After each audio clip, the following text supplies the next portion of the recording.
Quando você controla a narrativa, você sabe o que você está fazendo, por que você está fazendo, o efeito que isso causa, você sabe, você consegue controlar melhor os seus resultados. E você consegue ter mais intencionalidade. O que eu preciso fazer mais? O que eu tenho que fazer menos? O que eu tenho que começar a fazer e o que eu tenho que definitivamente parar de fazer? O que é a erva daninha que está aqui dentro no meu comportamento, no meu processo de vendas que eu tenho que tirar? E o que são coisas que eu tenho que colocar? Por quê? Porque eu fazia de forma despretensiosa e eu não sabia que isso era uma baita técnica de vendas. Putz, agora eu vou fazer, agora eu vou fazer melhor. E agora eu vou fazer mais. Aí você começa a criar uma distância muito grande de quem não olha para isso. E de quem vai pelo talento, sabe? Geralmente os top 30 de um ranking, 90% deles têm talento. 10% são muito esforçados. Não têm talento, mas são muito esforçados. Só que dos 90% que têm talento... se desses aí, eles soubessem de fato o que eles fazem de forma intencional, como fazer para dar mais resultado, eles estariam nos top 3. E é aí que eu competi, entendeu? Sensacional. Quando eu comecei a entender isso. Dani, você está falando bastante de se conhecer e conhecer suas habilidades, seu talento. E aí você me falou que teve um vale de semana sem vender e que a primeira coisa que você fez foi questionar se aquilo realmente era para você. Nesse momento, porque eu acredito que todo mundo em algum momento vai passar por uma situação como essa, né? Por N razões, mas em algum momento a gente passa. O que te fez sair desse lugar? Não ficar ali... sofrendo, exatamente, tá. Sendo a vítima da situação. Então foi assim, ó, com 19 eu fiz análise de perfil comportamental e lá deu que eu tinha habilidades para vendas, comunicação, persuasão, conexão, que são habilidades que favorecem, né, quem trabalha com vendas. Beleza. Quando eu tive esse vale, Fê, foi com 26. Foi 7 anos depois. Foi um bom tempo. Então eu fui vendendo, só que veja, eu fui vendendo algo que era uma startup, uma empresa pequena. E ali eu tive os meus destaques, mas era pouco nível de comparação. Entendeu? Eu era comparado com o quê? 2, 3 vendedores? Entendi. Difícil você saber se você é boa mesmo ou não. Porque o seu estágio de comparação, ele ainda é um estágio baixo. Quando eu saio desse universo e vou para um universo de 1000 vendedores, que são muito treinados. Aí, meu amigo, aí fala assim, vamos treinar essa habilidade aqui, vamos ver se tá boa mesmo. Exato. Lá naquele contexto, eu era top performance, mas comparado com o quê? Com 3 pessoas? Aí, quando eu voltei, eu falei, tá, calma aí, vamos lá. Eu já voltei falando, não, eu sou top performance onde eu tô. Ajudou a ser contratada, né? O argumento foi bom. Levei meu livro, falei, olha, eu leio o livro de vendas e tal, foi ótimo. Aí eu entrei num universo de 1000 pessoas. Nesse universo, aí o bicho começou a pegar. Vendendo algo que eu não sabia vender. Eu vendia projetos de marketing na outra empresa e entrei para vender seguro de vida. Pensei, imagina, eu vendo projeto de marketing de 500 mil reais, de 200 mil reais. Com 24 anos de idade, eu já viajava o Brasil vendendo sozinha, né? Naquele contexto. Vender seguro, 200 reais por mês, 500 reais por mês, vai ser mole. E não era. E não foi, porque vender seguro é difícil pra caramba. É difícil. As pessoas não querem comprar porque elas acham que elas não querem morrer, né? Ninguém quer morrer. Exato. Então as pessoas não querem comprar seguro. Então eu comecei a lidar com objeções que eu não estava acostumada, com uma resistência cultural que eu não estava acostumada. Eu precisei vencer isso. E aí comecei a ter um resultado, mas passei por um vale. Nos 6 primeiros meses, assim, foi muito difícil. Até que eu falei, cara, eu acho que eu não nasci pra isso. É difícil demais, eu não nasci pra isso. Acho que, sei lá, errei a profissão. Aí eu falei assim, não, calma. Antes de eu desistir, eu preciso tentar 2 coisas. Eu preciso voltar pra dentro de mim e olhar, então tá bom, qual que é a habilidade que eu tenho que eu posso usar intencionalmente ao meu favor? E a segunda coisa, eu tenho que estudar mais. Talvez tecnicamente eu não esteja tão boa. E foi o que eu fiz. Eu fiz uma nova análise de perfil, olhei o que eu tinha, o que eu tinha de bom, o que eu tinha de frágil e aonde que eu ia me apoiar. A nossa maior força, a gente já nasceu com ela. A diferença é que muita gente se espelha nos outros e quer copiar os outros e não olha para aquilo que já nasceu com você. Deus já te deu. 100% das pessoas que estão assistindo a gente já nasceram com algum tipo de privilégio, de habilidade que você só precisa descobrir. Tem gente que passa a vida sem saber. Então, quando eu olhei, eu falei assim, não, peraí, tem habilidade aqui, eu vou me focar nisso, eu vou me agarrar nisso, porque é nisso que eu sou boa. Então, eu vou potencializar isso aqui. E eu vou estudar. Eu preciso estudar o mercado, eu preciso estudar por que a pessoa deveria comprar um seguro, eu preciso ter argumentos melhores. Eu fui estudar o mercado de seguro, fui estudar Gustavo Cerbasi, planejamento financeiro e técnica avançada de vendas. Quando é difícil, o que eu tenho que fazer? Se vier essa objeção, o que eu tenho que fazer? Fê, fiquei 6 meses com resultado relativamente ruim. Eu tinha, relativamente não, ruim. Eu tinha uma meta de 1 ano, que eu tinha me comprometido com essa meta. Com 6 meses eu quebrei a meta. Eu desisti da meta, que era fazer 3 seguros por semana. Chegou na 26ª semana, eu tinha me comprometido a fazer isso durante 50 semanas. Chegou na 26ª, eu tinha taquicardia, sensação de infarto e fui parar no hospital 3 vezes. Nossa. Por falta de gestão emocional. Só que, muitas vezes, a falta de gestão emocional, o que te traz ansiedade é simplesmente falta de competência. Entendeu? Uau, Então, o que eu verdade. entendi? Cara, eu tô ansiosa, porque eu não tô conseguindo atingir essa meta.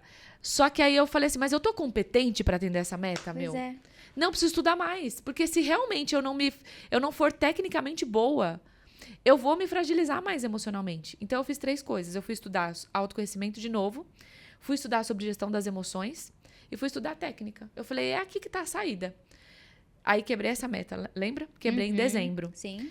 Em janeiro, eu falei, eu vou fazer diferente. Legal. Quando eu fui avisar que eu não ia continuar aquela meta, que eu precisava me reorganizar para ir com mais intencionalidade, eu ouvi assim, ó, da diretoria, né? Eu não vi ninguém que desistiu da meta no primeiro ano e que se recuperou ao longo da vida. Então, pensa bem no que você tá fazendo. Eu falei, então, se você não viu, você é a primeira pessoa. Caraca. Aí, no ano seguinte, o que aconteceu? Bateu a meta. Eu fiquei em 16º lugar do Brasil. Uau.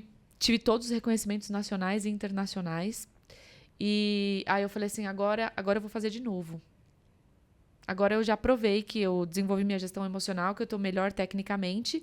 Agora eu vou provar minha disciplina de conseguir fazer o que eu prometi pra eles no primeiro ano que eu faria e não fiz. Aí eu fiz. 50 semanas e fui campeã de São Paulo. Então, além de Legal. ficar top 10, Brasil, ser entre as melhores do mundo, fui campeã de São Paulo. Mas nasceu aí, entendeu? Nesse berço de dor, nesse vale de dor que eu falei, antes de desistir, deixa eu tentar isso. E é isso que eu faço com meus alunos hoje. Então, a gente pega muitos alunos que estão, assim, fazem parte de um time de vendas e estão prestes a ser demitidos. Porque está com baixo resultado. Eu falo assim, antes de desistir, tenta só isso. Deixa eu te mostrar o caminho, como é que faz.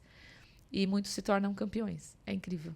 Ô, Dani, você falou agora eu percebi que eu precisava estudar mais. Aham. E a gente tem uma questão hoje também, que é muito a pessoa que estuda muito e continua não conseguindo performar. Aham. Como você conseguiu identificar que o que te faltava era, de fato, conhecimento mais avançado, mais aprofundado, e não que talvez fosse algum nível de autossabotagem ou falta de executar alguma coisa? Como que você conseguiu naquela época e como você acha que hoje as pessoas podem diferenciar para não ficar naquela síndrome da impostora que estuda e acha que nunca está pronta? Mas também tem momentos que realmente a gente não está pronta e precisa estudar. A primeira coisa que a gente olha é o pilar inteligência comportamental. E aí são 3 aspectos. A gente tem um software de análise de perfil comportamental com uma precisão muito boa. E ali a gente consegue ver muitas coisas sobre a pessoa. 6 camadas da personalidade. Legal. Então já é um eu me conhecer muito poderoso. Esse software é seu? A gente tem um white label dele. É um software que já existe há bastante tempo. A gente comprou o direito de uso. Okay. E a gente tem algumas configurações específicas pra gente, né? Legal. Então, é um assessment. É uma análise de perfil comportamental que leva em consideração o DISC. É um dos pilares. E tem mais 5. Que a gente analisa de outros valores, perfil de personalidade que a gente consegue avaliar. Então, Fê, a inteligência comportamental, ela é a base para todo o sucesso de qualquer pessoa que quer colocar a inteligência adquirida. Tem alguns tipos de inteligência em vendas. Inteligência adquirida é aquela que a gente traz de fora para dentro. Tá. Dos livros que a gente lê, dos cursos que a gente faz, das mentorias, etc. Só que a inteligência adquirida ela é insuficiente se você não tiver inteligência comportamental e emocional. Porque é aí que mora. Eu falo que vendas, 85% do resultado é a cabeça. Eu conheço pessoas que são muito ruins de técnica, mas tem resultado porque a cabeça é boa. E conheço gente que é muito bom de técnica, mas não tem resultado porque a cabeça está ruim.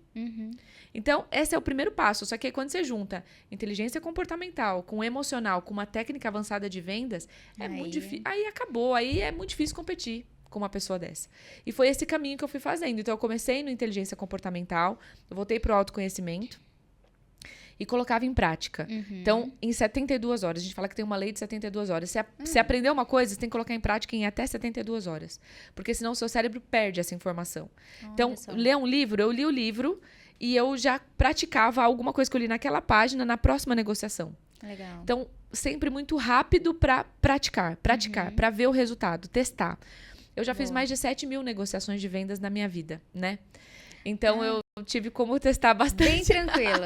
Só um pouquinho de negociações. Tive como testar bastante, Então, eu testava um jeito de falar, eu testava tom de voz, eu testava abordagem, eu testava jeito de prospecção. E eu lia, aprendia, fazia curso e botava em prática. Algumas coisas não davam certo, algumas coisas só funcionam no livro, não funcionam na vida real. Eu acho que esse também é um grande diferencial da nossa metodologia, né? Hoje a gente treina, a gente tem uma empresa que treina empresas, a gente é muito forte em treinamento empresarial de times comerciais, tem todo um programa de treinamento para time comercial. E por que funciona muito, dá muito resultado? Porque eu vivi isso.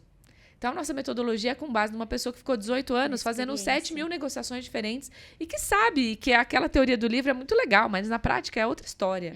Então, a gente tem um método muito prático. E a forma de ensinar esse vendedor a também colocar em prática. Então, você aprendeu isso? Agora a gente vai fazer isso. Vamos testar. Vamos fazer roleplay. Você aprendeu? Agora vende. E aí, um aluno vende para o outro, a gente analisa na hora se ele aprendeu ou não. Entendeu? Entendi. Ô, Dani, e nesse contexto, falando agora de posicionamento, eu sempre digo que posicionamento não é posicionamento digital, né? Posicionamento é você, né? Porque posicionamento é percepção, e percepção as pessoas têm sobre nós em todos os contextos da nossa vida.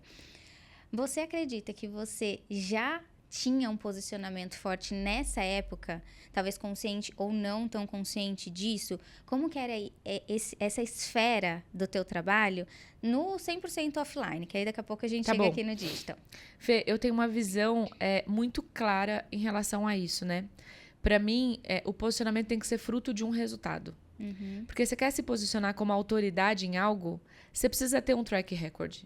É assim, eu acho que é isso que valida quem tá para ensinar alguma coisa. Legal. Eu já tinha isso no meu ultra nicho. Então, nesses 11 anos que eu fiquei na Prudential, dentro desse nicho, dentro da Prudential, eu já fazia muitas coisas para me posicionar, mas não era nem intencional. Eu dava muitos treinamentos gratuitos lá dentro. Muitos eventos oficiais da empresa, eles me chamavam para eu ser a porta-voz de dizer o que eu estava fazendo para ter aquele resultado. Né? Eu era chamada para falar por que com menos número de propostas e um ticket mais alto, eu tinha tanto resultado. Que era a questão da venda inteligente. Né? Eu não estava disposta a trabalhar muito mais do que todo mundo que já trabalhava muito. Eu estava disposta a fazer algo mais inteligente. Então, isso já me dava destaque dentro daquele ultra nicho. Ali eu já era muito conhecida, mas eu tinha 3.000 seguidores nas redes sociais. Tipo assim, eu não era nada relevante no mundo digital, nada. Mas naquele mundo, eu já era uma referência. Então, eu dava treinamentos, fazia treinamentos em pequenos grupos de escritórios, tinha escritório pelo Brasil inteiro. Então, eu treinei muitos life planners concorrentes meus, né? E eu realmente ensinava o que eu fazia. Legal. Então, eu fui criando essa autoridade de forma orgânica. No ano do meu campeonato, muita gente já estava pedindo, Dani, explica como é que você faz. Faz uma mentoria, por que o seu resultado é assim? Por que você faz desse jeito? Por que é diferente do jeito que a gente faz? E eu lembro que era uma demanda reprimida grande. Só que eu estava em busca do primeiro lugar. Então, eu disse assim para mim, eu falei, olha, eu sou muito exigente nesse aspecto, né? Eu acredito que eu vou estar apta a ensinar algo para alguém quando eu chegar no topo que eu sonhei para mim. Entendi. Então, eu decidi que eu não ia ensinar até que eu me tornasse campeã. E aí, quando eu me tornei campeã, que eu apareci a foto no topo da Times Square, eu falei assim, agora eu tô pronta. Agora eu sei como chegar no topo.